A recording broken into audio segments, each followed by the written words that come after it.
পাৰিম না নৰিম সেনেকৈ ভাবিতে ফাইনেলি আজি এটা নতুন এক্সপিৰিয়েঞ্চ মোৰ কাৰণেও আৰু এওঁলোক দুজনীৰ কাৰণেও মানে মই কেকৰ ক্লাছ এটা আৰম্ভ কৰিলোঁ। মানে প্ৰথমটো কেকৰ ক্লাছ আজিৰ।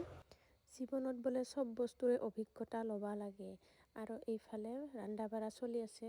ঘৰত যিহেতু বাৰীখন চাফা কৰা মানুহো আহিছে 4জন সহায়কাৰী আৰু এইফালে মই কেকৰ ক্লাছ কতো আৰম্ভ কৰিছোঁ। চ' আবেলিয়ে হ'ব চাগে, সেইকাৰণে মানে ৰন্ধা বঢ়া অলপমান খোৱা দোৱাও কৰাম বুলি ভাবিছোঁ। আৰু এইফালে মই ইমাকে কেকগিলাখন বনাব দি আছোঁ, প্ৰেক্টিচ কৰাই আছোঁ।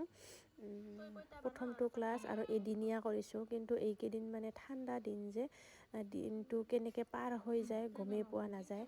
চ' কিবাকে মানে এদিনীয়া ক্লাছ এটা চিম্পুলকৈ কৰি দিলোঁ।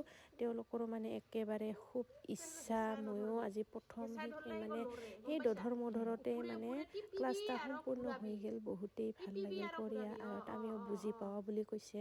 মই সোধাত তো সেইখিনিয়ে ভাল লাগছে। আৰু এনেইতো মানে কাকো হাতত ধৰি শিকাব নোৱাৰি এইবিলাক বস্তু, নিজৰ হাতৰ কাম, হাতৰো মানে এটা যাদু থকা বুলি যে কয়, সেইখিনি মানে নিজৰো অলপমান চেষ্টা এটা থকাৰ প্ৰয়োজন আৰু ইচ্ছা থকাৰ প্ৰয়োজন। সেলাহে মানে এইগিলাখন বস্তু পাৰে।